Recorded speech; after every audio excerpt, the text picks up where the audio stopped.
चलिए मंगलाचरण। ओंकार वेदांत शुद्धात्म तत्वं प्रणमामि नित्यं तत्वार्थ साधं ज्ञानमयं सम्यक् दर्शनोत्थं सम्यक् चरणं चैतन्य रूपम। मालारोहण ग्रंथ जिसके आधार से हमारी चर्चा चल रही है और अभी तक हमारी चर्चा करते हुए हम जो है गाथा नंबर 13 तक की हमारी कल शाम को चर्चा हो चुकी है। 14वें नंबर की गाथा पर हमें चर्चा करना है।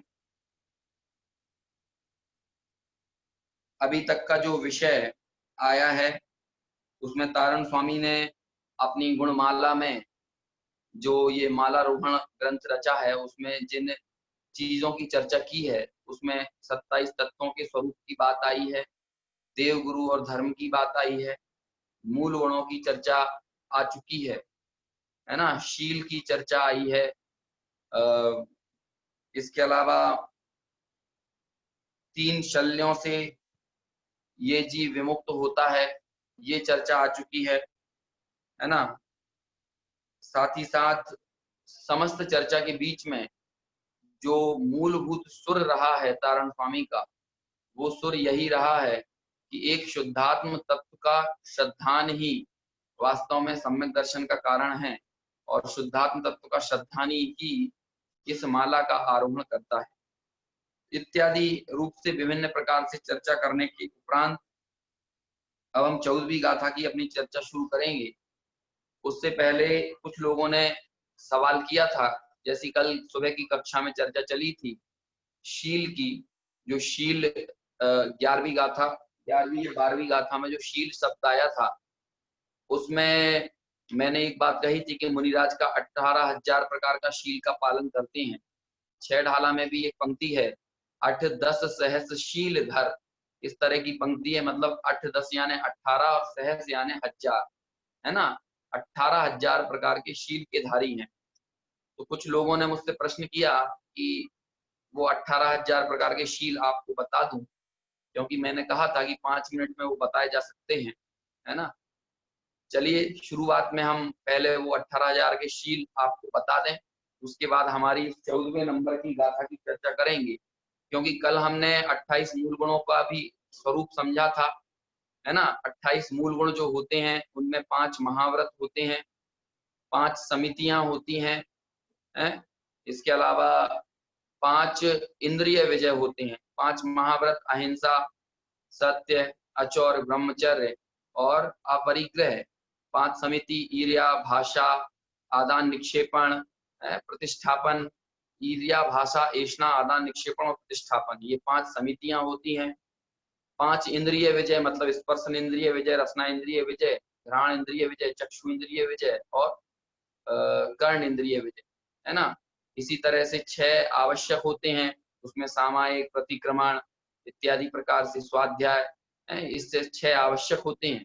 तो 5-5-5 यानी 15, 6 21 और 7 शेष गुण। उन शेष गुणों में केश लॉन्च, है ना, निर्वस्त्र निर्ग्रंथ रहना, भूमि पर एक पहर के लिए एक आसन में सोना, खड़े खड़े आहार करना, है ना, इत्यादि प्रकार से 7 शेष गुण होते हैं 28 मूल गुण के।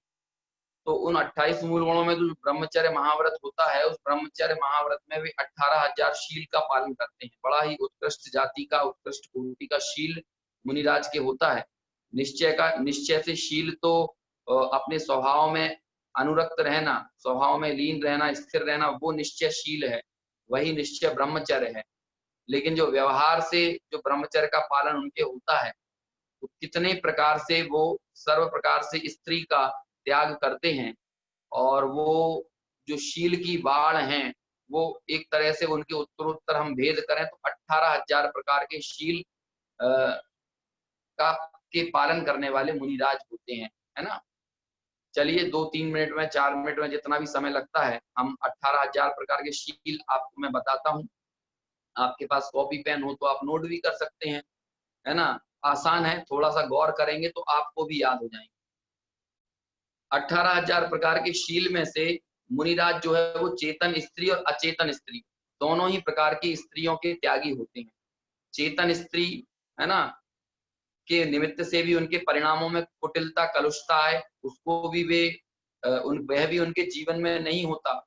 और अचेतन स्त्री मतलब चित्र आदि को देखकर उनके परिणाम बिगड़े, इस तरह से भी उनके जीवन में कुशील नहीं होता, है ना। तो चेतन स्त्री संबंधी जो शील के व्रत हैं वो है 17,280। कितने हैं? 17,280 चेतन स्त्री संबंधी शील के व्रत हैं। और बचे हुए 720 वो अचेतन स्त्री संबंधी शील के व्रत हैं। इस तरह 720 और 17,280 ये टोटल होते हैं 18,000। अब इनमें हम पहले चर्चा करते हैं चेतन स्त्री के। तो चेतन स्त्री भी 3 प्रकार की बताई, मनुष्यनी, त्रियंचनी और देवी, है ना। नरक गति की जीवों को छोड़ दिया जाए और बाकी की 3 गतियों के जो फीमेल कैंडिडेट होते हैं उनमें मनुष्यनी, है ना, मनुष्यनी जो नारियां होती हैं, देवी जो देवांगनाएं होती हैं, और त्रियंचनी मतलब गाय है, बकरी है ना, कुतिया है, इस तरह से जो फीमेल हैं त्रियंचों में। इन तीनों के निमित्त से होने वाले ब्रह्मचर्य के मतलब अब्रह्म रूप परिणाम के त्यागी मुनिराज होते हैं। अब इन तीनों प्रकार की स्त्रियों का मन, वचन और काय से त्याग होता है। मन से त्रियंचनी का, मन से देवी का, मन से मनुष्यनी का, इसी तरह वचन से, है ना, इसी तरह काया से। तो 3 into 3 इज इक्वल टू हुए 9, है ना। फिर इन 9 का कृत, कारित और अनुमोदना से त्याग होता है ना। मन से त्रियंचनी के साथ अब्रह्म रूप परिणाम करेंगे नहीं, कराएंगे नहीं और अनुमोदना नहीं करेंगे। वचन से करेंगे नहीं, कराएंगे नहीं और अनुमोदना नहीं करेंगे। इस तरह से तीनों को हमने जब 9 into 3 किया तो होते हैं 27, 27 प्रकार के भंग बनते हैं। आप एक एक को आप सेपरेट सेपरेट लेते चलेंगे तो टोटल 27 भंग बनेंगे, है ना। त्रियंचनी का मन से कृत, है ना, मनुष्यनी का मन से कृत, इसी तरह से त्रियंचनी का वचन से कृत। फिर इसी को आगे बढ़ा दीजिए, अनु, है ना, कार्य, अनुमोदना, करेंगे नहीं, कराएंगे नहीं, अनुमोदना नहीं करेंगे, है ना। कहीं इस तरह के यदि दृश्य भी दिखें या कहीं इस तरह का कार्य हो रहा है तो उसका अनुमोदना नहीं करेंगे, चाहे वो त्रियंचों का हो, चाहे मनुष्यों का हो, चाहे वो देवियों का हो, है ना। तो इस तरह से कृत, कारित, अनुमोदना और मन, वचन, काय, इस तरह से 9 into 3 मतलब 27। अब इन 27 का द्रव्य से भी त्याग और भाव से भी त्याग, तो होते हैं 27 into 2 इज इक्वल टू 54, 54, है ना। 54 प्रकार के शील के व्रत हुए, ठीक है ना। द्रव्य से त्रियंचनी का, द्रव्य से त्रियंचनी का मन पूर्वक अब्रह्म रूप कार्य का त्याग, इसी तरह वचन से, इसी तरह से काय से, है ना, और इसी तरह कारित से और अनुमोदना से। ऐसे हम जब 27 into 2 करते हैं तो 54 भंग बनेंगे। एक एक के सेपरेट सेपरेट आप लेते हुए चलिए तो 54 भंग बनते हैं। फिर इन 54 के भी 5 इंद्रिय से, स्पर्शन, रसना, घ्राण, चक्षु और कर्ण, मतलब इतना उत्कृष्ट जाति का है कि किसी इंद्रिय से, करने से, कराने से, मन से, वचन से, काया से, इतना उत्कृष्ट जाति का जो ब्रह्म अब्रह्म क्या कहते हैं ब्रह्मचर्य होता है, शील व्रत होता है, उसका वो पालन करते हैं। मेरे को मैसेज आ रहा है, एक बार फिर से रिपीट करूं। रिपीट नहीं कर सकता मैं, क्योंकि रिपीट करूंगा तो फिर समय ज्यादा लग जाएगा, हमें चर्चा दूसरी करना है। मैं आपको रिकॉर्डिंग भेज दूंगा, आप शुरुआत सुनेंगे तो फिर आप उसको पकड़ लेंगे जो बात मैं कह रहा हूँ, ठीक है ना। तो 54 का 5 इंद्रियों से, ठीक है, स्पर्शन से, रसना से, घ्राण से, चक्षु से और कर्ण से। तो 54 इज into 5, टोटल हुए 270, है ना। 54 into 5, 54 को 5 से गुणा किया तो 270 प्रकार के भंग बने, ठीक है। फिर इन 270 का भी 16 प्रकार की नहीं, इन 270 का आहार, भय, मैथुन और परिग्रह, इन 4 प्रकार की संज्ञाओं से त्याग। आहार से, भय से, मैथुन से और परिग्रह से, ये 4 प्रकार की संज्ञाओं से मनुष्यनी त्र्यंचनी देवी का मन वचन काय से कृत कारक अनुमोदना से द्रव्य से भाव से स्पर्शन रसना घ्राण चक्षु कर्ण से, है ना, और आहार संज्ञा से, भय संज्ञा से, मैथुन संज्ञा से, परिग्रह संज्ञा से, मतलब कोई लेना ही नहीं, कोई किसी प्रकार के अब्रह्म का भाव किसी रूप में पैदा ना हो। तो इस तरह 270 को गुणा हमने किया किससे, 4 से। 270 इंटू 4 हम करते हैं तो परिणाम निकलता है 1080, है ना, 1080, 1080 हो जाते हैं। और इन्हीं 1080 का 16 प्रकार की कषायों से अनंतानुबंधी क्रोधमान माया लो, प्रत्यख्यान क्रोधमान माया लो, अप्रत्यख्यानावरण क्रोधमान माया लो और संजलन क्रोध माया लो। तो टोटल होता है 1080 इंटू 16 इज इक्वल टू 17,280। तो ये 17,280 हुए चेतन स्त्री संबंधी अब्रह्म के परिणाम का त्याग, मतलब 17,280 शील के व्रत चेतन स्त्री संबंधी। अब इसी तरह अचेतन स्त्री संबंधी 720 जो भेद बनते हैं वो कैसे बनते हैं कि यहाँ हमने करें काष्ठ की स्त्री, पाषाण की स्त्री और चित्रों में बनी हुई स्त्री, है ना, काष्ठ की लकड़ी की मूर्ति बनी हो, पाषाण की स्त्री की मूर्ति बनी हो, और क्या कहते हैं चित्रों में स्त्री के चित्र बने हुए हों, तो उन तीनों का मन से और काया से, इसमें वचन को नहीं लेना है। तो 3 इंटू 2 मतलब हुए टोटल 6, है ना। काष्ठ की स्त्री का मन से त्याग, उसको देखकर मन में परिणाम नहीं बिगाड़ेंगे, काय रूप चेष्टा नहीं करेंगे। इसी तरह पाषाण की स्त्री से काय रूप चेष्टा नहीं होगी, मन में परिणाम नहीं बिगाड़ेंगे। और इसी तरह तीसरा कौन सा हुआ, चित्रों को देख के अपने परिणाम नहीं बिगाड़ेंगे, चित्रों से काय रूप चेष्टा नहीं करेंगे। तो 3 इंटू 2 मतलब 6। इन 6 का फिर कृत से, कारित से और अनुमोदना से, करेंगे नहीं, कराएंगे नहीं, अनुमोदना नहीं करेंगे। तो 6 इंटू 6 को गुणा हमने किया 3 से, तो टोटल हुए 18, ठीक है ना, ये हुए 18। अब इन 18 का, है ना, 18 का द्रव्य से और भाव से, है ना, जो द्रव्य भाव हमने लिया था, तो 18 को 2 से गुणा किया तो कितने हुए, 36 हुए। और फिर इन 36 का हमने 5 से, स्पर्शन इंद्रिय से, रसना से, घ्राण से, चक्षु से और कर्ण से।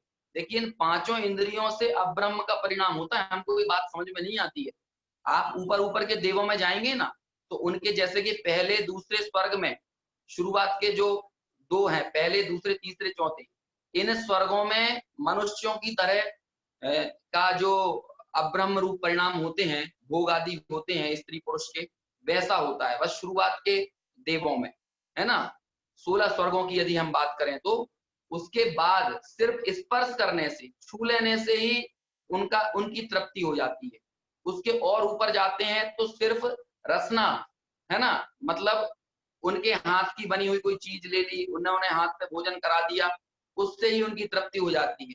फिर आगे गंध लेने से ही मात्र अब्रह्म रूप जो भाव है, विकल्प है, वो उसकी पूर्ति हो जाती है। फिर और ऊपर, है ना, चक्षु देखने भर से उनको तृप्ति हो जाती है, और ऊपर के स्वर्गों में सिर्फ उनके शब्द कान में पड़ जाते हैं, उससे ही मात्र उनकी तृप्ति हो जाती है।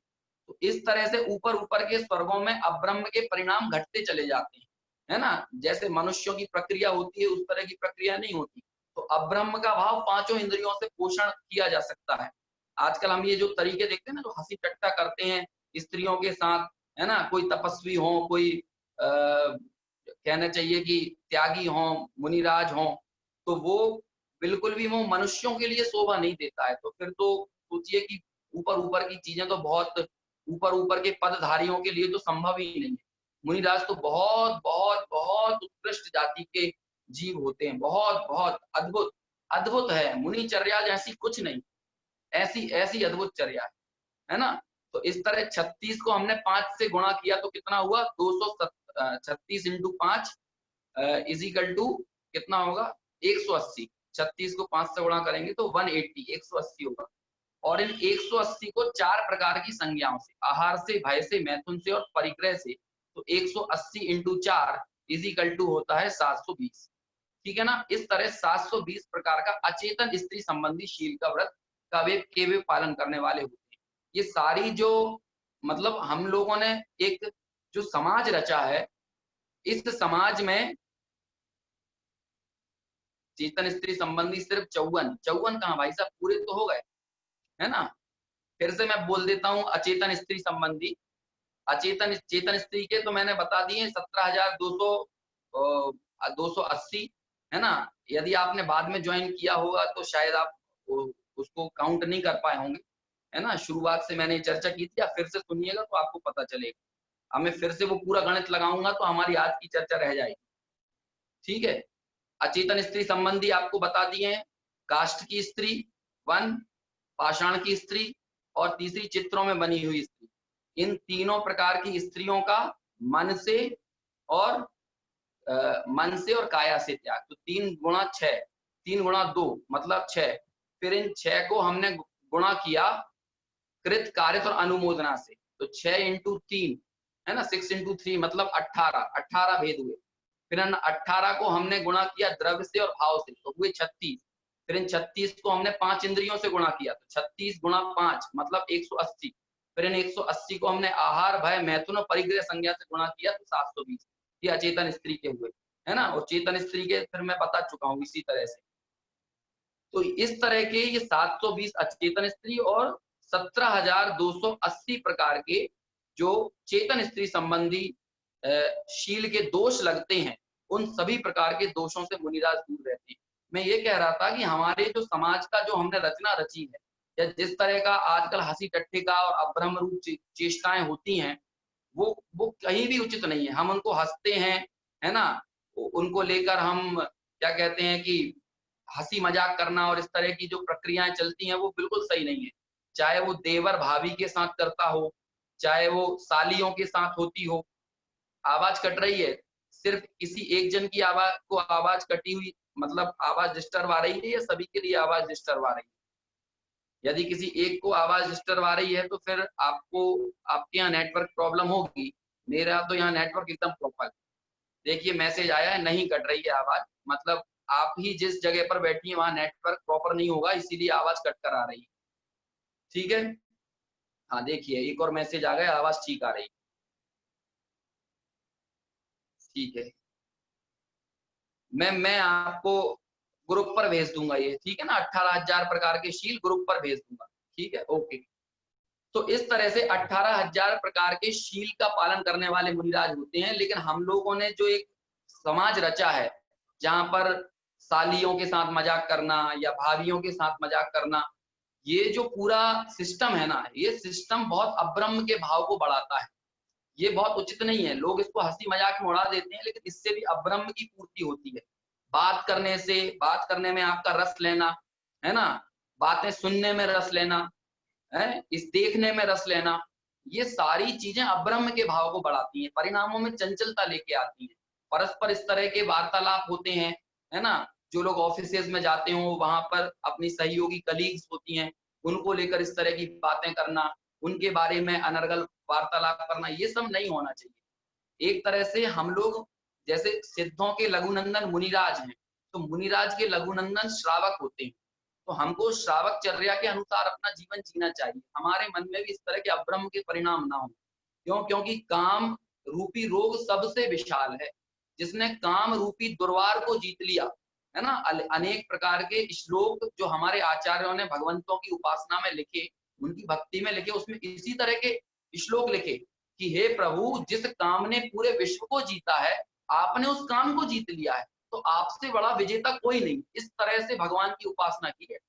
पूरी दुनिया एक काम वासना से पागल है ना। हम देखते किस किस तरह के केसेस दुनिया में समाज में आते हैं।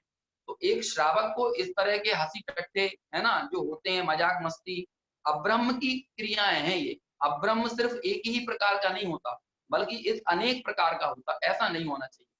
और श्रावक की मर्यादाएं तो बहुत बढ़ जाती हैं। जैसे मुनिराज का तो निर्ग्रंथ दिगंबर वेश है, लेकिन श्रावक की वेशभूषा ऐसी होना चाहिए कि उस वेशभूषा से किसी दूसरे के परिणामों में बिगाड़ ना आए।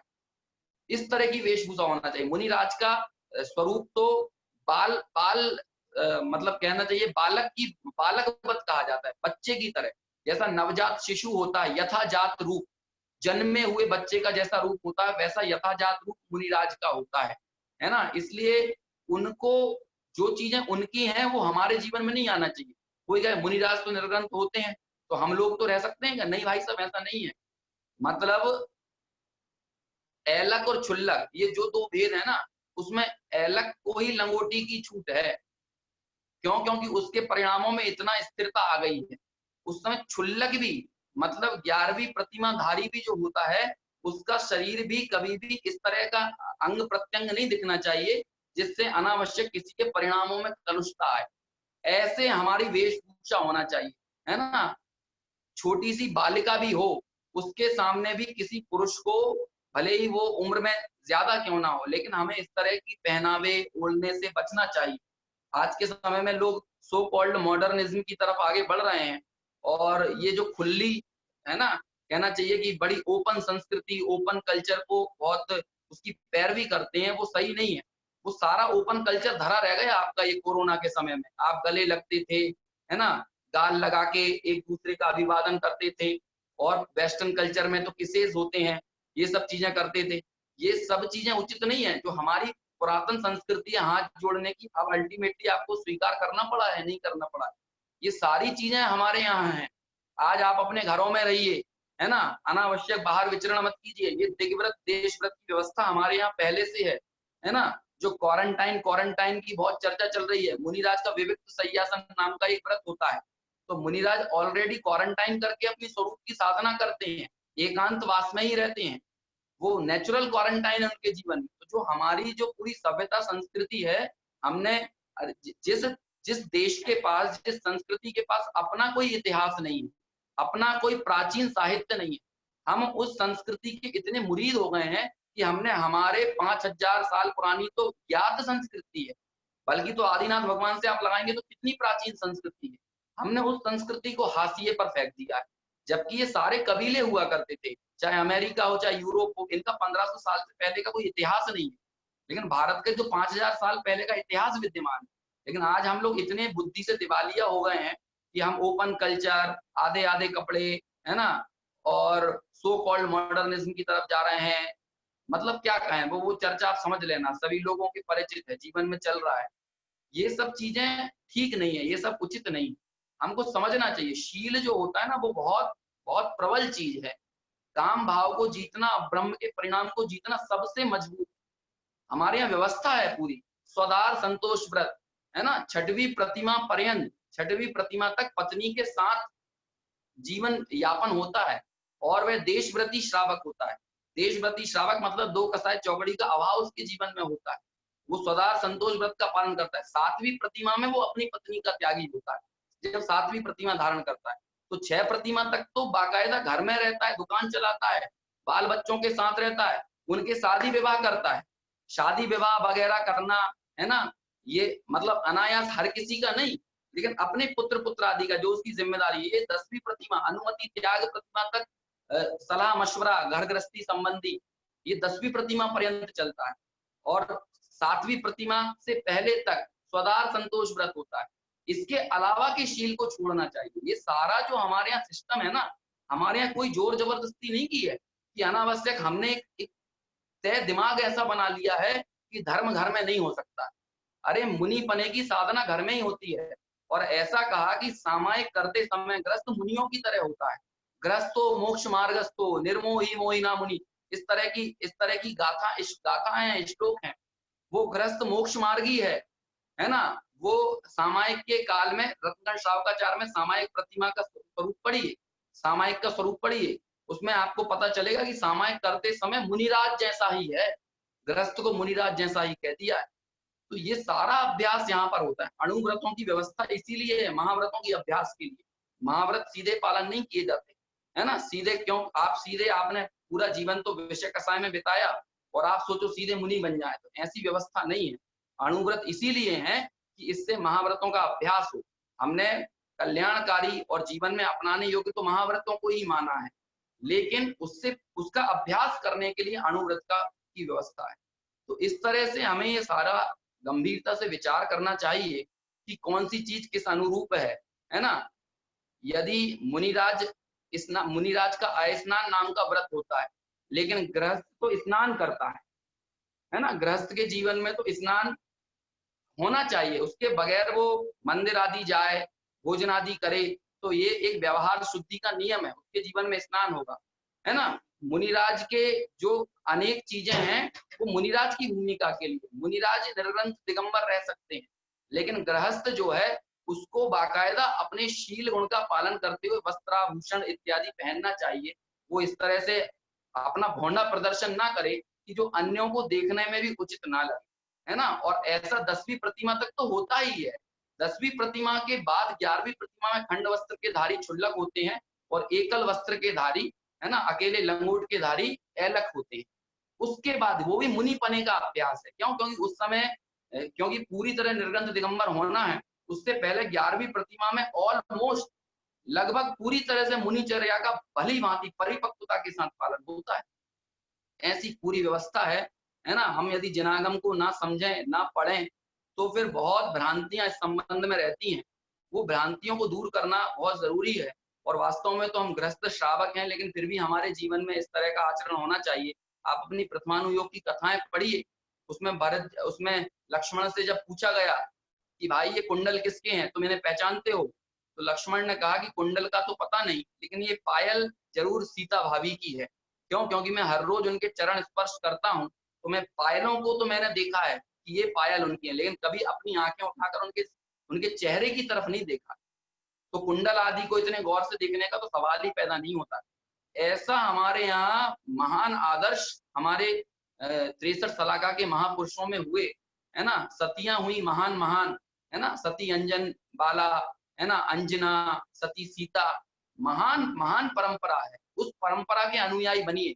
आप चाहें कि ये फिल्मी एक्टर एक्ट्रेसेस के इनके अनुयायी बने, ये तो ऑलरेडी भोंडा प्रदर्शन करने वाले हैं। इन लोगों से कोई नई चीज सीखने समझने को आपको मिल जाए ऐसा नहीं है, बल्कि हम हमारे दिमाग को दिवालिया बना लेंगे, है ना। और हमको लगेगा कि हम मॉडर्न हो गए। मॉडर्न विचारों से हुआ जाता है, मॉडर्न बाहरी व्यवहार से नहीं हुआ जाता। विचारों में तो लोग बाग ये कामना करते हैं कि फलाने भगवान के पास अगरबत्ती लगाएंगे, हैं, मोमबत्ती लगाएंगे या उनके नाम का उपास रखेंगे, व्रत रखेंगे तो बाल बच्चे पैदा हो जाएंगे। दिमाग से तो इतने दिवालियां हैं, इतना इतना दिमाग शून्य हो गया है। और कपड़े वपड़े पहन के अपने आप को मॉडर्न जताने की कोशिश करेंगे। वो क्या कहते हैं, वो चमचे आते हैं कांटे वाले, उनसे खाना खा के अपने आप को मॉडर्न समझेंगे। वो सारी परंपराएं कहाँ की हैं वो समझे। वो कांटों की पद्धति नॉन वेजिटेरियन लोगों के लिए है। जो जो नॉन वेज खाते हैं तो उनका वो नॉन वेज आसानी से टूटता नहीं है, तो वो कांटों की व्यवस्था है। अब अपनी रोटी इतनी मुलायम होती है, दाल चावल मुलायम होते हैं, आप उसे जबरदस्ती कांटे थोड़ी फंसाओगे। वो तो आदमी हाथ से ही ग्रहण करेगा, है ना। तो ये जबरदस्ती देखा देखी, है ना, so called dining manners, so called dressing manners, है, इसमें अंधे मत बनिए। हर एक चीज के प्रति लॉजिक होना चाहिए, उस लॉजिक का इस्तेमाल कीजिए। हमारी आस्था तो बिना लॉजिक के चल रही है, लेकिन हमारी बाह्य प्रवृत्ति, है ना, बाह्य प्रवृत्ति में हम अंधानुकरण कर रहे हैं, हम ट्रेंड्स के अनुसार चलते हैं। जैन शासन ट्रेंड्स के अनुसार नहीं चलता है, जैन शासन सिद्धांतों के अनुसार चलता है। और ट्रेंड हर में हमेशा बदलते रहते हैं। जो हमेशा बदलते रहे वो कैसे सत्य हो सकता है? लेकिन सिद्धांत कभी नहीं बदलते हैं, इसलिए सत्यता सिद्धांतों की होती है, ट्रेंड्स की सिद्धांत नहीं होती। अभी इस कपड़े का ट्रेंड चल रहा है, अभी ये फैशन चल रहा है। दुनिया फैशन से चलती है, लेकिन फैशन बदलता रहता है। सिद्धांत अपरिवर्तनीय है। अपरिवर्तनीय की दृष्टि कीजिए, परिवर्तनीय की तरफ मत झांकिए। तो ऐसा महान जीवन मुनिराज का होता है। खैर मुझे तो थोड़ी सी चर्चा करना थी, क्योंकि अनेक लोगों ने मेरे से प्रश्न किए थे। लगभग 7-8 लोगों के मैसेज आए थे कि 18,000 प्रकार का शील आपको बताऊं।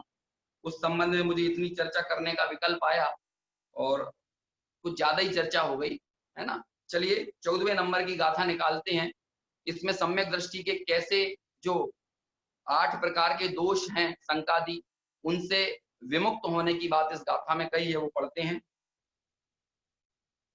शंकाद्य दोषम मदमान मुक्तम मूढ़म त्रियम मिथ्या माया न दृष्टम अनाय षट्कर्म मल पंचवीसम त्यक्तस्य ज्ञानी मल कर्म मुक्तम। पद्यानुवाद। शंकादि दोष है नहीं जो मदमान से विमुक्त हैं, मिथ्या अरु माया मई जो नामूलता से युक्त हैं। षट अनायतन भी तजें 25 ये जो विकार हैं, सब त्याग कर ज्ञानी, नसावें कर्म होता गुप्त है। क्या कहते हैं कि संकाद्य दोषम, जहां पर संकादि दोष और मदमान, मतलब मद यानी 8 प्रकार का मद है ना, उस 8 प्रकार के मद या अभिमान से जो मुक्त हैं, और कैसे हैं, मूलम मतलब 3 प्रकार की मूलता से मुक्त हैं, मूलम त्रयम 3 प्रकार की मूलता, और मिथ्या और माया, मिथ्या माया न दृष्टम, मतलब ये 3 प्रकार की मूलता का त्याग, 8 प्रकार के शंकादि दोषों का त्याग, है ना, 8 प्रकार के मान का त्याग, और 3 प्रकार की मूर्ता का त्याग किसी शल्य से नहीं करती। इनके मिथ्या शल्य नहीं है, माया शल्य नहीं है, निदान शल्य नहीं है। तो वहां पर सिर्फ मिथ्या और माया, इन 2 शल्यों का जिक्र किया है। मिथ्या माया न दृष्टम, मिथ्या और माया नहीं दिखती है। अनाय षट कर्म मल पंचवीसम, 6 प्रकार का जो अनायतन होता है, 6 प्रकार के अनायतन कौन से, कुदेव, कुगुरु, कुधर्म, और कुदेव सेवक, कुगुरु सेवक और कुधर्म सेवक, ये 6 प्रकार के अनायतन। इस तरह से 25 प्रकार के दोष होते हैं। कौन कौन से 25 दोष हुए, 8 संकादि दोष, है ना, 8 मान, 8 प्रकार का मान, ठीक है, फिर 3 प्रकार की मूर्ता, 8 और 8 16 और 3 19, और 6 प्रकार के अनायतन, इजिकल टू कितने हुए, 25, है ना। ये 25 दोष त्यक्तस्य ज्ञानी, ज्ञानी इनका त्याग करता है, और ये 25 दोषों का त्यागी जो होता है वो होता है सम्यक दृष्टि, है ना। त्यक्तस्य ज्ञानी मल कर्म मुक्तम, ऐसे इन 25 दोषों का त्याग करके ज्ञानी जीव कर्म मल से मुक्त होता है और अपने स्वरूप में गुप्त होता है, अपने स्वरूप की शरण वह धारण करता है ना। 6 ढाला की भी पंक्तियां हैं, 6 ढाला में भी 25 प्रकार के दोषों को बताया है, 8 अंगों की चर्चा की है। 8 अंगों की चर्चा जो है, 8 अंग के विपरीत शंकादि दोष होते हैं। जैसे शंका एक दोष है और निशंकित एक अंग है, कांक्षा एक दोष है और निकांचित एक अंग है। इसी तरह से उपगूहन, है ना, अमूढ़ दृष्टि, है, निर्विचिकित्सा, प्रभावना, वात्सल्य, है ना, इस तरह से 8 अंग होते हैं सम्यक दर्शन के, और इनके ही जो विरोधी होते हैं, शंका, कांक्षा, है ना, विचिकित्सा आदि, वो दोष होते हैं, ठीक है।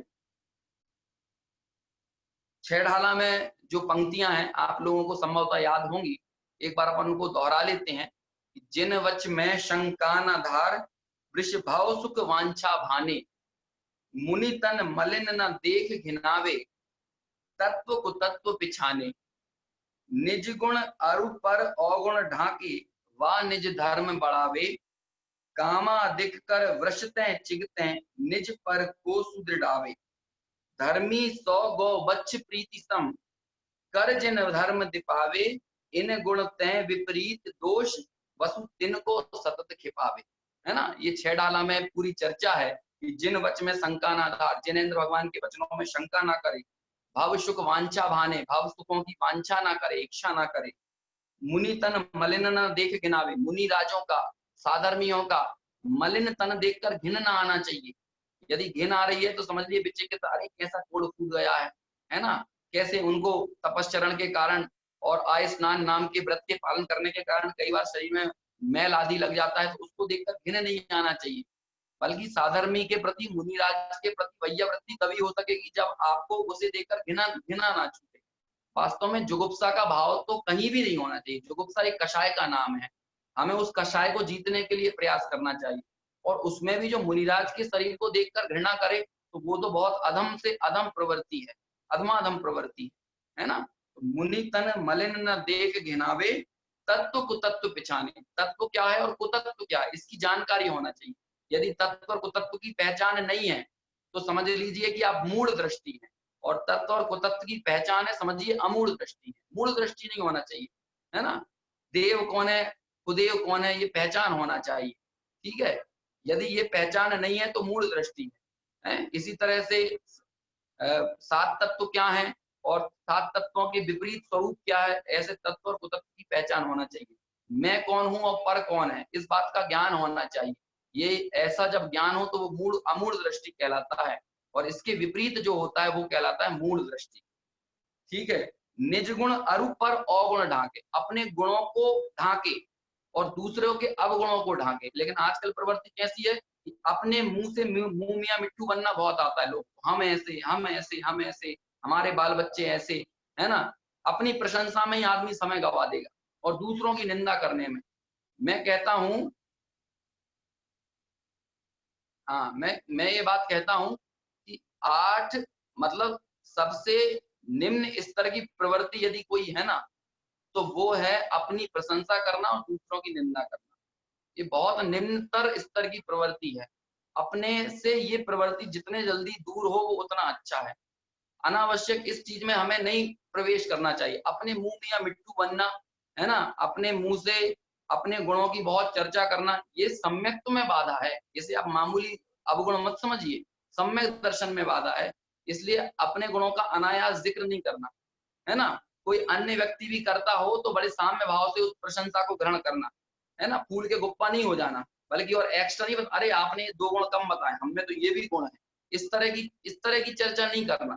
और दूसरों की निंदा मत करना, अनावश्यक निंदा नहीं करना। भले ही उस व्यक्ति में वो दुर्गुण मौजूद ही क्यों ना हो, लेकिन फिर भी अनावश्यक उसका जिक्र नहीं करना। आप देखिए, व्यक्ति को मुख्य करके चर्चा मत कीजिए। आपको जैसे जैसे झूठ बोलना बुरा होता है तो आप झूठ की निंदा कीजिए, लेकिन उसमें व्यक्ति को बीच में लाकर निंदा मत कीजिए, उस व्यक्ति के विशेष की निंदा मत कीजिए। जो अवगुण है उस अवगुण की निंदा कीजिए, लेकिन वो अवगुण को लेकर किसी व्यक्ति की निंदा मत कीजिए, वो चीज सही नहीं है ना। कपट बुरा होता है, मायाचारी बुरी होती है, उस मायाचारी की निंदा कीजिए। मायाचारी को हमारे जीवन में नहीं होना चाहिए, ऐसी बात कीजिए। लेकिन किसी व्यक्ति को खड़ा करके ये मत कीजिए, अरे वो बड़े कपटी हैं, उनने ऐसा कर दिया, उनने वैसा कर दिया। इस तरह से व्यक्ति को बीच में लेकर मत आइए, क्योंकि व्यक्ति को जब हम बीच में लाते हैं ना तो राग द्वेष होता है। और जब हम गुणों को लेकर चर्चा करते हैं, जो अवगुण है वो छोड़ने योग्य और गुण है जो ग्रहण करने योग्य, वो समता को बढ़ाते हैं। लेकिन जहां आपने व्यक्ति को खड़ा किया वहां पर राग द्वेष हुए बिना नहीं रहेगा। आपने कहा कि वो बड़ा झूठा है, वो बड़ा चोर है ना, वो बड़ा लालची है, वो बड़ा मानी है, वो बड़ा क्रोधी है, तो वो जो है ना, जब आप वो करोगे तो उससे द्वेष पैदा होगा, है ना। और ये राग द्वेष को बढ़ाएगा। इसीलिए जिससे हमारे राग द्वेष बढ़े ऐसी चर्चा नहीं करना चाहिए। वास्तव में तत्व चर्चा ही राग द्वेष नहीं बढ़ाने में कार्यकारी है। अन्य जगत की चर्चाएं तो राग द्वेष को ही बढ़ाएंगी। इसीलिए ये बड़ी अधमाधम प्रवृत्ति है। उससे यहाँ कह रहे हैं कि निज गुण अरूप पर अवगुण ढाके, अपने गुणों को और पर के अवगुणों को जो ढांकता है ये कहलाता है उपगूहन अंग, है ना। अपनी निंदा करना, आत्म निंदा करना अच्छी बात है, लेकिन पर निंदा करना बुरी बात है ना। दूसरे की प्रशंसा करो, हो सकता है कि अवगुणों के बीच में उसमें एक आध कोई गुण हो, आप उसकी बात कीजिए, लेकिन अपने गुणों की बात मत कीजिए, है ना। पर निंदा होना चाहिए और आत्म आलोचना होना चाहिए, या आत्म निंदा होना चाहिए और पर की प्रशंसा होना चाहिए। पर के गुणों की जो भी उसमें गुण है, कोई ना कोई क्वालिटी तो होगी ना, है ना, उसको उस पर आप फोकस कीजिए, ठीक है। ये उपगूहन अंग कहलाता है। इसी तरह वह निज धर्म बढ़ावे, निज धर्म की वृद्धि हो जिससे, है ना, ऐसे कार्य करना चाहिए, तो उपब्रहण भी कहलाता है। कामादिक कर वृषते चिगते निज पर को सुदृढ़ावे। कोई व्यक्ति काम वासना आदि के परिणाम किसी को आ जाए और वो कहना चाहिए बुरे मार्ग पर निकल जाए, तो उसको वापस सदमार्ग पर लगाना, ये स्थितिकरण कहलाता है ना। तो स्थितिकरण करने के लिए बहुत धैर्य पूर्वक पहले उसका बाहर से सेवा भाव हो और फिर उसको मूल तत्व की बात उसे समझाई जाए। इस तरह से जब हम कार्य करते हैं तो सामने वाला कुमार्ग को छोड़कर सतमार्ग में लगता है। तो किसी को कुमार्ग से सतमार्ग में लगाना वो स्थितिकरण कहलाता है। इसी तरह धर्मी सौ गौ वच्च प्रीति सम, जो धर्मी है ना, जो साधर्मियों का साधर्मियों के प्रति प्रेम होता है, परिवार जनों के प्रति तो हर किसी का प्रेम होता है, लेकिन भजन तो तब है कि साधर्मी के प्रति, मतलब जो सम्यक दर्शन, सम्यक ज्ञान, सम्यक चारित्र की आराधना कर रहे हो, है ना, मोक्ष मार्ग में आगे बढ़ रहे हो, मुनिराज हो, श्रावक हो, इनके प्रति इतनी प्रीति होना चाहिए जैसे गाय की बछड़े के प्रति होती है, एकदम निरपेक्ष, निष्प्रह, है ना। ऐसी हमारी निष्प्रह निरपेक्ष प्रीति होना चाहिए। क्यों? क्योंकि ये मोक्ष मार्ग के ही साथी हमारे सही संगी हैं। जो विषय कसाय में लगाए वो साथी कोई साथी नहीं है ना। ऐसे लोगों से ही हमारी प्रीति हो। इसलिए यहाँ कहा कि साधर्मी के प्रति प्रीति, ये कहलाता है वात्सल्य नाम का अंग। और कर जिन धर्म दिपावे, जिस प्रकार भी हो हमारे जैन धर्म का हम जन जन तक मूल आत्म तत्व की बात पहुंचाएं, है ना, जैनेन्द्र भगवान की देशना पहुंचाएं, उसका प्रचार प्रसार करें। हर एक व्यक्ति जैनेन्द्र भगवान के मार्ग को समझकर मुक्ति मार्ग का आरोहण करे, मुक्ति मार्ग में अपना जीवन लगाए। तो इस तरह का जो भाव, ये जो परिणाम होता है, ये कहलाता है प्रभावना नाम का अंग। ऐसे 8 अंग होते हैं और इन 8 अंगों के विपरीत जो होते हैं वो 8 दोष होते हैं, है ना। तो जीवन में दोष नहीं होना चाहिए, शंका आदि और निशंकित आदि अंग हों, उसकी हम आराधना करें। तो ये हुए 8 अंग। इसी तरह 8 मदों की भी चर्चा है ना। पिता पक्ष, कुल का मद, जाति का मद। समंत भद्राचार्य की गाथा है रत्नगंज श्रावकाचार्य में, ज्ञानम पूजाम कुलम जातिम वलम रिद्धिम तपो वपु अष्टवाश्रित्य मानित्वम इसमें माहुर गतस्मया। मतलब ज्ञान का अहंकार, है ना, पूजा का अहंकार, कुल का अहंकार, जाति का अहंकार, बल का अहंकार, रिद्धि का अहंकार, तप का अहंकार और शरीर का अहंकार, है ना। अपने शरीर की ताकत का बहुत अहंकार है, अपने रूप का बहुत अहंकार है ना। हम जो कुल होता है वो माता पिता के पक्ष का जो कहलाता है वो कुल कहलाता है ना। माता पक्ष के कहलाता है, वो कहलाती जाति, है ना। शायद मैं उल्टा बोल गया हूँ, आप समझ लीजिएगा, है ना। तो ऐसे माता पक्ष के तरफ का मद होना, है ना, वो कहलाता है जाति का मद, और पिता पक्ष के तरफ का मद होना वो कहलाता है कुल का मद। ठीक है ना, कि हमारे मामा ये हैं, हमारे नाना वो थे, हमारे पिता ये हैं, हमारे दादा वो हैं। ये इस तरह से कुल का और जाति का मद ना हो, है ना, तप का मद ना हो, मैं इतने उपास कर लेता हूँ, मैं इतने व्रत कर लेता हूँ, ये अहंकार नहीं होना चाहिए। अपने रूप का अहंकार ना हो। दरअसल आत्मविश्वास और अभिमान में जो फर्क है ना, वो हम फर्क को नहीं समझ पाते। हम दरअसल अभिमान को आत्मविश्वास कहते रहते हैं, जबकि वो आत्मविश्वास नहीं है ना। लोग कहते हैं कि भाई हमें तो बिना मेकअप के कहीं भी निकाल दो, हमें ज्यादा मेकअप की जरूरत नहीं, हम तो ऑलरेडी कॉन्फिडेंट रहते हैं। तो ये कॉन्फिडेंट नहीं हो आप, दरअसल आपको रूप का मद है ना। इसी तरह लोग कहते हैं बोलो कौन सी चीज खरीदना है, बोलो अपने में इतना कॉन्फिडेंट है, कहीं भी कभी भी चले जाएं, जिस चीज पर हाथ रख देंगे वो चीज ले लेंगे।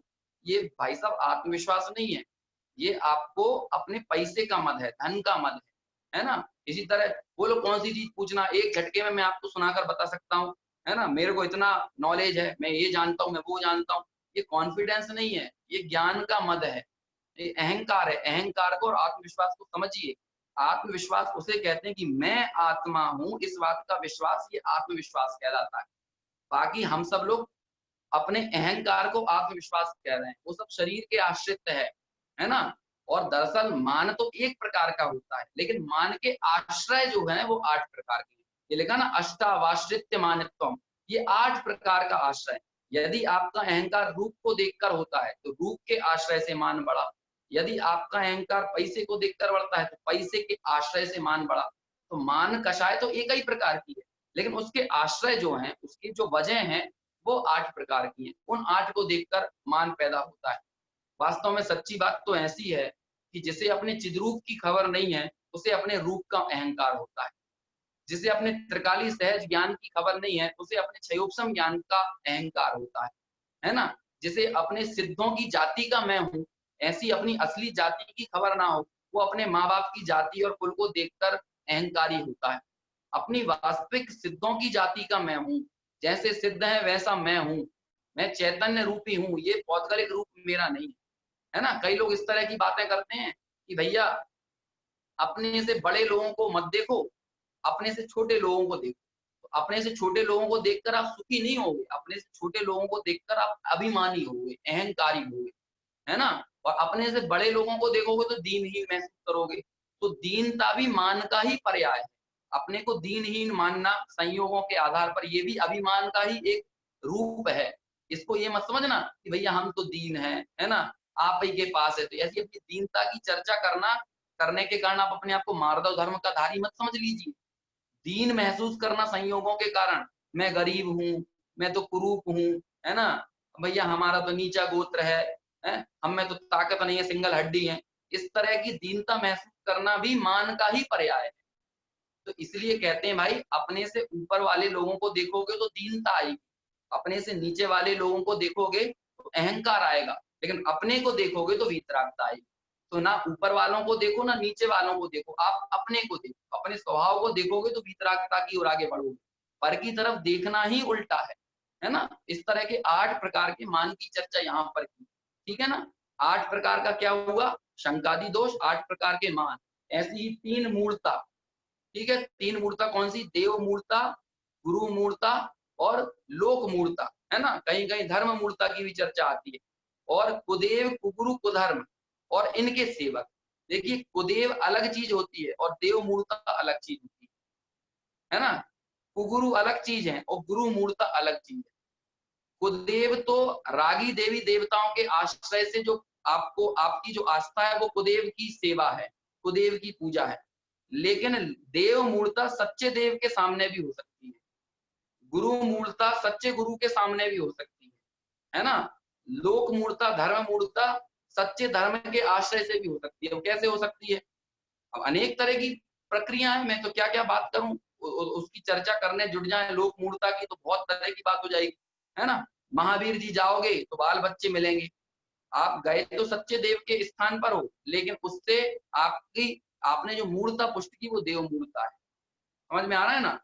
पदम प्रभु भगवान की उपासना करो तो कोरोना दूर हो जाएगा। आजकल चर्चा है मुनि सुव्रतनाथ भगवान की उपासना करो तो कोरोना दूर हो जाएगा।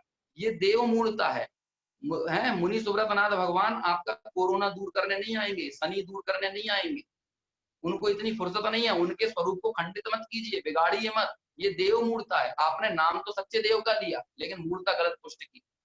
और चलता है भक्तांबर स्तोत्र के संबंध में बहुत गलत मान्यताएं हैं।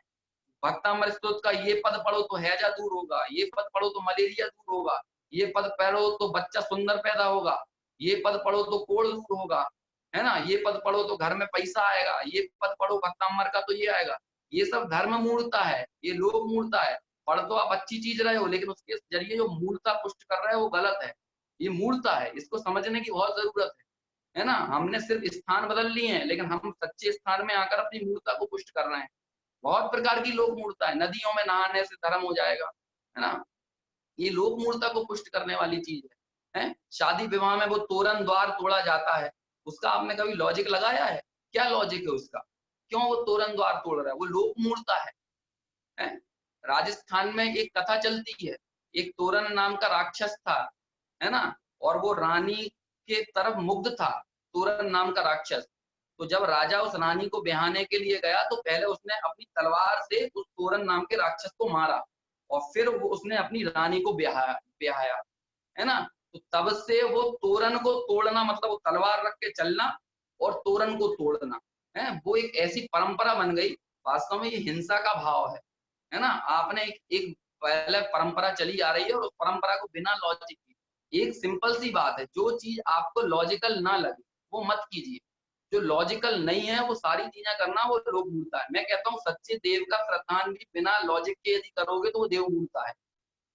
लॉजिक समझना, और लॉजिक को समझने के लिए, अध्ययन करने के लिए, अभ्यास करने के लिए जिनवाणी सहारा है ना। चाहे जिसने कह दिया, कुछ भी कह दिया, इसकी उसकी मान ली, इससे मत मानिए। मैं आपको कोई बात कह रहा हूँ और आपके लॉजिक पर नहीं उतरती है तो मेरी बात मत मानिएगा, किसी की मत मानिएगा। आप लॉजिक से, विवेक से, अभ्यास से, अध्ययन से परीक्षा करके निर्णय कीजिए और तब कोई बात यदि सही लगती है, आगम प्रमाण लगती है तो उसको मानिए, है ना। ऐसे बहुत सारी चीजें धर्म के नाम पर चलती हैं वो सही नहीं है।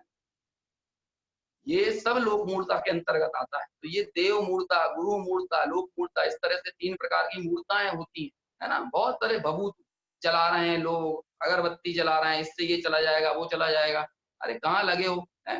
नींबू मिर्ची लगाएंगे अपने घर के सामने, है, वास्तु आस्तु को मानेंगे, ये सब लोक मूर्ता है। दरअसल इन सबके पीछे एक लॉजिक है, उसको उसको किसी चीज से मत जोड़िए, है ना। कि भाई दरवाजा अंदर की तरफ खुलना चाहिए, खिड़कियां बाहर की तरफ खुलना चाहिए, लॉजिकल चीज है। इसको वास्तु से मत जोड़िए, अनावश्यक ये मत सोचिए आपकी जो खिड़की है वो बाहर की तरफ खुलती है इसका मतलब आपके घर में अशांति होगी। अरे खिड़की के अंदर बाहर खुलने से शांति अशांति का संबंध नहीं है, हमारे परिणामों से शांति अशांति का संबंध है। तो फिर क्यों है, क्यों दरवाजा अंदर खुलता है और क्यों खिड़की बाहर खुलती है? अरे इसीलिए खुलती है कि खिड़की यदि अंदर खुलेगी तो आप पोंछा वोछा लगाओगे तो मुंडी में नहीं लग जाएगी आपके, हैं, खिड़की की वो नोक रहती है। तो इसलिए खिड़कियों को हम क्या करते हैं, बाहर की तरफ खोलते हैं, है ना। और दरवाजा बाहर की तरफ क्यों नहीं खोलते, कि दरवाजा यदि बाहर की तरफ खोलेंगे तो कोई आदमी खटखट करेगा और आपने दरवाजा बाहर की तरफ खोल दिया तो क्या होगा, सामने वाले आदमी को चोट लग जाएगी। इसलिए दरवाजे को अंदर की तरफ खोलते हैं। सबके पीछे एक नियम है, लॉजिक है। अनावश्यक धर्म से मत जोड़िए, है ना। पूर्व या उत्तर दिशा में किचन होना चाहिए। क्यों होना चाहिए? क्योंकि दिन भर सूर्य की रोशनी रहेगी, आप शुद्धता के साथ, विवेक के साथ, स्वच्छता के साथ भोजन बना सकेंगे, हिंसा नहीं होगी। वो लॉजिक है। इसमें उत्तर और दक्षिण से आपके घर में अशांति शांति हो जाएगी, ये नहीं है। हर एक चीज का नियम है ना। वो उस मूल लॉजिक को समझिए, उससे आप अनावश्यक शांति अशांति को जोड़ने की मान्यता करेंगे। कोई भगवान आपको घर में शांति दे दे, बाल बच्चे दे दे, नहीं। हमारे कर्म के, हमारे सुख दुख के कर्ता हम स्वयं हैं। हम स्वयं जैसे परिणाम करते हैं, उन परिणामों का ही हम फल भोगते हैं। कोई दूसरा आगे करने वाला नहीं है। भगवान तो बिल्कुल भी करने वाले नहीं। भगवान अपने स्वरूप में स्थित हैं। वो ना हमें शांति देंगे, ना वो हमारे अशांति देंगे। वीतरागी भगवान को हमने भगवान स्वीकार किया है, जिनको राग नहीं है, द्वेष नहीं है। इसलिए भगवान के आश्रय से मूर्ता को पुष्ट मत कीजिए, है ना। तो ये तो मूर्ता की चर्चा हुई। ऐसे ही कुदेव कुगुरु कुशाल, जो कि रागी देवी देवता हैं, रागी गुरु हैं, है ना। राग को बढ़ावा देने वाला धर्म है, हिंसा को बढ़ावा देने वाला धर्म है। वो कुदेव कुगुरु कुधर्म कहलाते हैं, ठीक है ना। उनके सेवा करने वालों की संगति से भी दूर रहना। क्यों? क्योंकि आप उनके सेवकों की, उनके पोषकों के पास जाते हो तो आपकी भी श्रद्धा जो है वो डगमगाए बगैर नहीं रहती। इस तरह से 6 प्रकार के अनायतन होते हैं, ठीक है ना। 6 अनायतन, 3 मूर्ता, 8 शंकादि दोष, 8 प्रकार के मद। इस तरह से 25 दोषों से विमुक्त सम्यक दृष्टि होता है, ज्ञानी होता है। और इन 25 दोषों का परिहार करके ही कर्म मल से विमुक्त होता है। तो हर एक चीज को हम बहुत ही विवेक के साथ आगम के माध्यम से समझें, क्योंकि आगम चेठा तदो जेठा, है ना। एक बहुत सुंदर पंक्ति है प्रवचन सार ग्रंथ की, कि आगम में चेष्टा ही श्रेष्ठ है। इसलिए आगम में चेष्टा करना चाहिए, आगम का अभ्यास करना चाहिए। आगम का अध्ययन और आगम के अभ्यास के जरिए अपनी मान्यता को, अपने विश्वास को, है ना, अपनी रुचि को सम्यक बनाना चाहिए और सम्यक मार्ग का अनुकरण करना चाहिए, है ना। आप इस तरह से गुरु महाराज का स्वरूप भी खंडित करेंगे यदि आप कहेंगे कि गुरु महाराज की कृपा से दुकान अच्छी चल रही है। आपने गुरु महाराज को समझे ही नहीं है ना। और भी बहुत सारी चीजें, मैं तो सबको बोल देता हूँ, मुझे किसी से डर वर नहीं है ना। आप निसई जी जाइए, बुंदेला बाबा खड़े कर रखे हैं, या कहीं क्षेत्रपाल पद्मावती बनाए रखे हैं। ये सब मूर्ता है, ये सब कुदेव कुगुरु को धर्म का श्रद्धान है ना। मेरे विरोध में कोई कितना खड़ा होगा, मेरे पे आगम का बल है, आगम के अनुसार बात करूंगा। यदि आप आगम में, यदि आप मेरे मेरे कहे अनुसार बात को यदि आप कहेंगे कि ये गलत कही, तो मैं आपको शिरोधार करके मानूंगा, क्योंकि मेरे लिए आगम ही श्रेष्ठ है। व्यक्ति बिल्कुल श्रेष्ठ नहीं है। व्यक्ति की उपासना, व्यक्ति की पूजा मेरे लिए कोई मायने नहीं रखती है। गुणों की पूजा, गुणों की उपासना, यही जिन शासन है, यही जैन धर्म है। आप चाहे जिसको अरहंत का नाम ले देंगे हैं और मेरे से कहेंगे कि उसको पूजा जाए, तो नहीं। जिसमें वीतरागता हो, सर्वज्ञ और हितोपदेशी पना हो, वो ही अरहंत है। चाहे जिसको अरहंत नहीं कहा जा सकता, चाहे कोई महावीर, महावीर को पूजने लायक नहीं है। चाहे कोई पारसनाथ पूजने लायक नहीं है। जिस महावीर में, जिस पारसनाथ में वीतरागी, सर्वज्ञ और हितोपदेशी पना हो, वो गुण जिसके अंदर है, वो ही पूजने लायक। अपने जीवन से ग्रहित मिथ्यात्व को हटाइए। वही तारण स्वामी कहते हैं, उन्होंने ऐसा शुद्ध पंथ, शुद्ध मार्ग दिया है, जो शुद्ध पंथ, जो शुद्ध मार्ग हमारी आत्मानुभूति में बाधक नहीं बने। और जो जैसी जैसी मान्यताएं आपकी आत्मानुभूति में बाधक बनेगी, जिनको इस बात का ठिकाना नहीं है कि कहाँ नमस्कार करना है, कहाँ नमस्कार करना नहीं है ना, वो लोग आत्मानुभूति के मार्ग में आगे कैसे बढ़ पाएंगे। एक सुंदर पंक्ति आती है ना, किसी उर्दू शायर की है, कि जिस पर सर ना झुक जाए उसे दर नहीं कहते, है ना। जिस पर सर ना झुक जाए उसे दर नहीं कहते, और जो हर दर पर झुक जाए उसे सर नहीं कहते। सर में सड़े नारियल की तरह हर दर पर अपने माथे को पटकते रहें तो ये सर नहीं है, ये श्रद्धा सही नहीं है ना। बहुत सोचकर, विवेक पूर्वक, है ना। बहुत दुख होता है जब अपने यहाँ के लोग कुदेव देवी देवता की शरण में जाते हैं और उनसे अपने लाभ चाहते हैं। मैं कहता हूँ कि अपने लौकिक लाभ को चाहने के लिए सच्चे देवगुरु शास्त्र के सामने भी भिखारी मत बनिए। उनसे भी ये मत कीजिए कि भाई दुकान चला दो, मकान चला दो, है ना, घर में शांति ला दो, बाल बच्चे दे दो। ऐसे नहीं होगा। शरीर अनुकूल बना रहे, रोग दूर कर दो, ये सब मत कीजिए। तो रोग से बचने का उपाय क्या है? रोग से बचने का उपाय, रोग से भेद विज्ञान करना है। कोई लोग पूछते हैं पैसा काय के लिए है? मैं कहता हूँ पैसा भेद विज्ञान करने के लिए है। शरीर काय के लिए है? शरीर भेद विज्ञान करने के लिए है। आगे से ये सवाल मत करना कि पैसा काय के लिए। पैसा भोगने के लिए, विषयों का सेवन करने के लिए नहीं है। पैसा भेद विज्ञान करने के लिए। शरीर काय के लिए, शरीर खाने पीने मौज उड़ाने, है ना, पंचेंद्रिय के विषयों में इसको नष्ट करने के लिए नहीं है, शरीर भेद विज्ञान करने के लिए है। जो भेद विज्ञान के मार्ग पर आगे बढ़ेगा वही रोग मुक्त होगा, वही भाव भ्रमण से मुक्त होगा, वही जन्म मरण की बाधाओं से दुख मुक्त होगा, और वही 4 गति 84 लाख योनियों से मुक्त होगा, है ना। आगम के अनुसार, जिनेंद्र भगवान की वाणी के अनुसार अपनी श्रद्धान को बनाना, लोगों की मान्यता और लोगों की वाणी के अनुसार मत बनाना। जिनवाणी क्यों कहा है, क्योंकि वो जिनेंद्र की वाणी है ना, और उस जिनेंद्र की वाणी को ही आचार्यों ने, है ना, अपने स्वयं के अनुभव कर कर हमारे सामने उसे प्रस्तुत किया है। ऐसे हमारे कारण स्वामी, ऐसे हमारे आचार्य कुंद कुंद अमृत चंद्र अकलंक देव उमा स्वामी, ऐसे महान आचार्यों की पूरी परंपरा है। उस परंपरा से जो तत्व ज्ञान हमें मिला है उस तत्व ज्ञान को हम सभी हृदयंगत करें और 25 प्रकार के दोषों से विमुक्त होकर अपने स्वभाव का स्मरण करें, स्वभाव की खबर करें, है ना, और सच्चे मार्ग पर चलें, क्योंकि आगम बल और आत्म बल ये ही सच्चा बल है, बाकी सारे बल झूठे बल। इसलिए अपने आगम बल को बढ़ाइए, और आगम बल आगम के अध्ययन करके बढ़ेगा, और आत्म बल स्वभाव के स्मरण से, स्वभाव के निर्णय से, स्वरूप के निर्णय से बढ़ेगा। इन दोनों बलों को हम बढ़ाकर अनंत बल के धारी बने एक दिन, और ऐसा महान अवसर, महान सुयोग हमारे जीवन में प्रकट हो। इसी मंगल भावना के साथ अभी अपनी बात यहीं पूरी करता हूँ, और शेष चर्चा शाम की कक्षा में हम करेंगे।